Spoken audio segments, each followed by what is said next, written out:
Well, I'm Alan Dale from Gale Force Winds, and what an absolute pleasure it is to be here. Day 2 at DEFSEC Atlantic. What a great show we're having. Great conversations.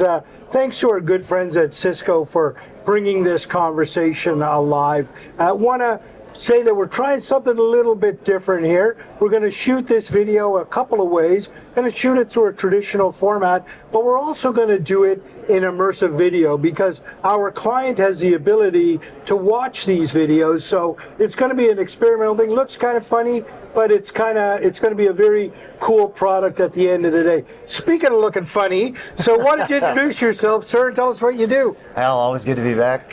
Simon Hughes, worked for Lockheed Martin Canada in business development. Had a career in the Navy. We were together in the Navy for quite some years. Happy to be back at DEFSEC. We're here every year. Long-standing tradition, great B2B show, fantastic conversations. You don't need to schedule meetings here. You can literally just run into people you need to talk to, and you get great, create value out of those conversations, even if they're just ad hoc. So, Simon, what are some of the big projects Lockheed Martin is looking at right now? So there's probably two big ones that are relatively close to the pin. I'll talk about submarines first. So the RFI for the Canadian Patrol Submarine Program, the new submarine program, just came out a few weeks ago, and Lockheed has a 30-year history or more even with the Canadian Navy and submarines. We have some command and control systems in there, some sonars in there, some weapon control in there. So we're very interested from a Lockheed Martin going forward in a new submarine to see what we can bring to Canada and leading edge technology and combat capability into those submarines, working with whoever will be the eventual shipbuilder, OEM submarine designer, because of the approach that the Navy's taking, which is very smart. Let's buy something that's proven, let's buy it offshore, let's get a shipyard that's been building these, maybe get into a production line that's hot, and early stages, but we're going to see how that develops. We're very keen, very interested in it. Simon, and their time frame on this, while the dates sound far out, it's just around the corner in terms of defense procurement. Commodore Armstrong talking about having subs in the water by 2035. Yeah, they've got a very aggressive timeline, and they've been working on this for a few years, but I'm impressed with the fact that they've hit their schedule so far each time along the way, the milestones that they've set. They said earlier in the year there'll be an RFI this fall, contract award, they're looking at 28. Think 4 years from now, given where they are, even in accordance with the process that we understand in Canada, they can do that. They can hit that target. Things have to go well, of course, but they can hit that target. A boat in the water, delivered 2035. When you consider building a submarine is 6 years, maybe 7 years, contract award in 28, it lines up. Other big projects you're working on? So NORAD modernization, which is a collection of projects within, let's call it, a NORAD modernization umbrella. Big program, very important to Canada and the US, obviously, that NORAD partnership. Lots of potential equities inside that for Lockheed Martin on the radar side, on command and control, integrated air missile defense, IAMD, perhaps ground-based air defense and NORAD mod rolled into IAMD. So there's lots of things in there. We're doing some very interesting things, the company writ large, the corporation in Australia, under a program they call Air 6500 there. And that's really an approach to joint all-domain command and control, or pan-domain C2 as they refer to it here in Canada more often. And it's learning how to bring all the nodes of all your platforms and your systems and other C2 units that are disparate together seamlessly in sort of a network of networks, so that it actually works all together pretty much in real time, seamlessly, no single points of failure, if you like, or weak links in the chain. In the past, there was network-centric warfare. This is kind of the next evolution of that. Australia is working on it. They've started. We're in there. There's a group of companies in there with us. Very interesting. I think what's best about that for Canada and NORAD Mod and their C2, their pan-domain C2 solution space, is that they can learn from what Australia is doing and perhaps bring some of that forward here and de-risk what they're going to do in that space. And then on the radar side, lots of land long-range radars coming out of Syracuse down the States that could certainly play a key role. Over the horizon radar, OTHR, Lockheed Martin Australia actually has, and the company has the experience in OTHR, so it'll be interesting to see if some of that expertise can be brought to that opportunity as well. And NATO, of course, presence right here now on the waterfront, Halifax. Talk to me about that. Yeah, NATO Diana, a great thing to have in Canada, a great thing to have on the East Coast, as you know. Tremendous ocean sector here, tremendous innovation group on the East Coast, writ large, not just in Halifax, but across the Maritimes. NATO, extremely important to Canada, obviously. Lots in the press about NATO, 2% of NATO. How can Canada get there? The government's, set a goal, let's say, of 2032.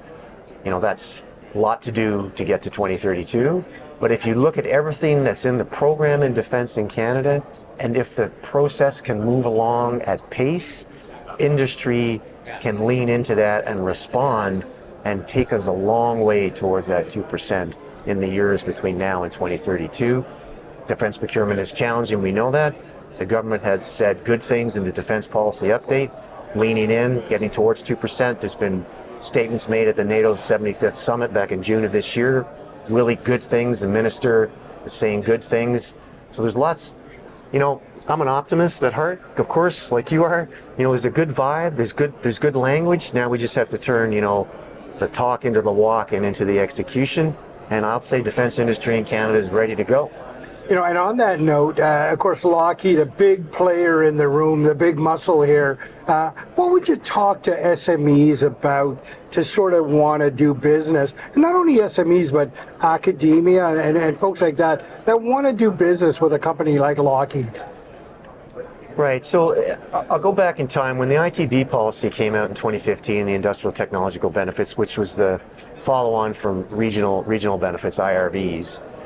Things kind of changed. It took a couple of years for industry to realize that there was a fundamental shift here. And what I mean by that is, in the past, business development and sourcing people, subcontracting people kind of dealt with the regional benefits piece. The ITBs is a little more complex, so everybody needed people who were dedicated to just learning how to do that. So industrial development team is what we call it. Other people call it ITB team. It's the same thing. What's important there for a smaller business is, we've talked about this before, is you've got to figure out what is Lockheed looking for, if you can. And there's a lot on the web about us. We put a lot of information out there. How do I fit into Lockheed's supply chain? What's the niche that I can perhaps poke my nose in? And there are niches there, even as a small, medium business, especially in the age of technology, which we're using today, where you can add value. And the one thing that Lockheed wants to do is we don't want to be one and done. So what the industrial development team is looking for is we want to see if you've got something that we can't just not only use on this project or this initiative in Canada.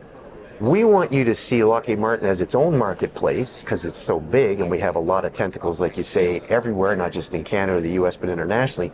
We want you to be a supplier to the broader Lockheed. So the team's really looking for those things that companies have that we can use more broadly through Lockheed Martin, so you become a supplier to the marketplace that is LM.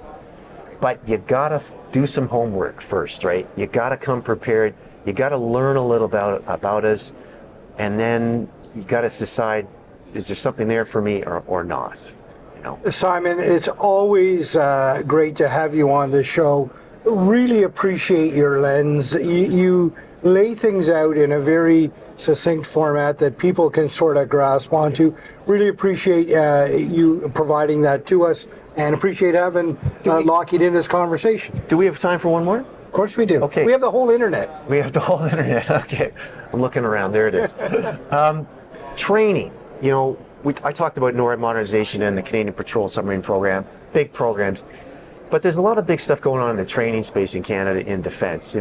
We've been a training company now in Canada for over 30 years, mostly with the Canadian Navy and the maritime sector. But we've also leaned in and are leaning into other programs like Land Vehicle Crew Training System, LVCTS. We're working with a team there, Force 3. Ryan Mattel is the prime on that team. We're in that team. We've got 30 years there. Training and the training technologies are, they're ubiquitous, whether it's land, Air Force, or Navy. The technologies are basically the same, being leveraged in different ways. But a great team here in Dartmouth over at our MATS facility just across the way. we invest annually in terms of new technologies in the training space, and not just from training technology or training platforms, hardware, software, but also technology-enabled learning, things like what you're wearing on yourself today to do more immersive training that are more engaging to the modern student. The modern student, the modern learner is very different than when you and I sat there with overhead projectors and then PowerPoints and slide rules, and it was not as interactive as it can be made now. Plus you want to leverage things that allow you to do training not just in a D&D facility, but perhaps you can do it on your phone at home. Perhaps you can do it on your laptop. Perhaps you can do it through your headset and be totally immersive and be reaching out and interacting with something in a visual simulation.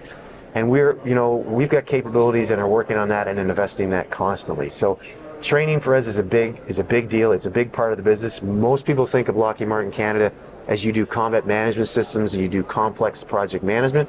That's all true. You do systems engineering. That's all true. But we're also a training company. Well, there you go. So you got submarines, NORAD modernization, and training. A lot to unpack there, and SMEs can certainly dive in to the Lockheed Martin site and find their place in there. They can, and we're looking for SMBs. We're always looking. Our sourcing team is very engaged. Our industrial development team is very engaged.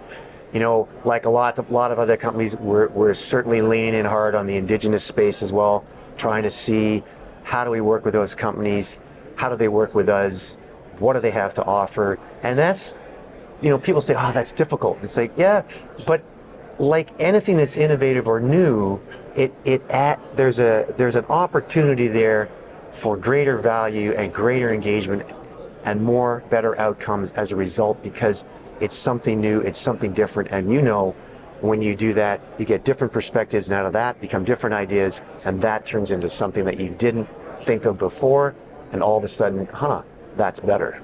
Always a pleasure to have you on the show. Man. Thanks very much, Simon. Thanks, Dale. Thanks to Lockheed Martin.